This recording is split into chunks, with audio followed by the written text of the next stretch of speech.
Kaboua se fendre en avec les victoires contre l'opposition dans son ensemble, et particulièrement contre le chef de file de l'opposition. Pourquoi? C'est normal, non?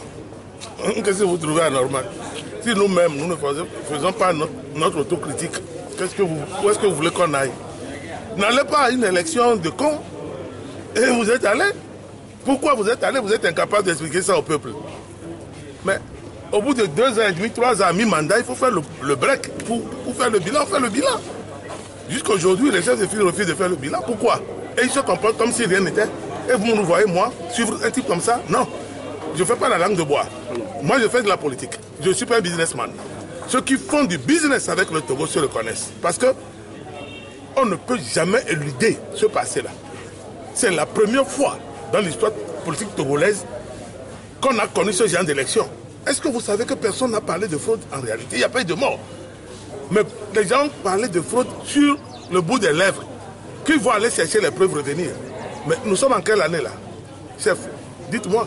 Et vous voulez que je me taise? Je ne peux pas me taire puisque je suis un acteur majeur de la politique togolaise. Voilà. Mais on ne peut pas éluder ça. C'est pour cela, hein, l'opposition togolaise doit se ressaisir, faire le point. Qu'est-ce qui ne va pas? Qu'est-ce qui a pu se passer pour qu'on se retrouve dans cette situation? Puisque automatiquement, nous mettons tout le pays dans des problèmes. Vous avez vu comment il y a la misère? J'ai parlé de ça, les gens rigolaient, mais attention. C'est aussi une part de responsabilité de l'opposition. Il ne faut pas tout rejeter sur le pouvoir.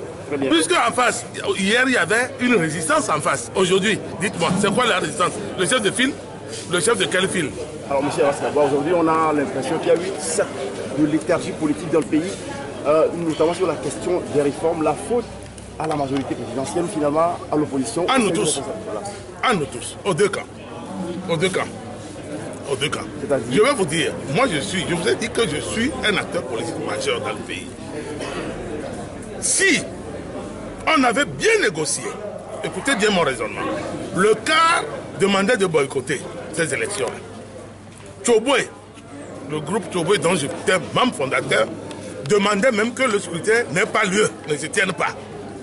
Et qu'on retourne à la table de négociation avec le régime pour qu'on fasse de ce 3e mandat de Faure Gnassingbé l'ultime mandat. Ça veut dire 2020, il raccroche. Aujourd'hui, on ne devrait pas être là. C'est à cause, n'est-ce pas, de celui que vous appelez chef de je ne sais pas quoi là, et ses amis qui voient, n'est-ce pas, c'est des gens qui vivent sur la lune. Ils n'ont pas voulu voir les réalités en face. On ne sait pas pourquoi. Ils ont été obnubilés par quoi, aveuglés par quoi, personne ne le sait. Mais aujourd'hui, on nous dit de ne plus en parler et de continuer par suivre ce monsieur. Vous me voyez tomber dans un trou la 3e fois parce qu'il est encore candidat en 2020. En 2020, je vais lutter contre Fab Jean-Pierre, contre Faure Gnassingbé. C'est ça. Ce sont mes 2 priorités. Je me prépare pour ça. Ils seront mes pires ennemis en 2020. Ça, je vous donne même la priorité aujourd'hui. J'irai à ces élections-là et contre les 2.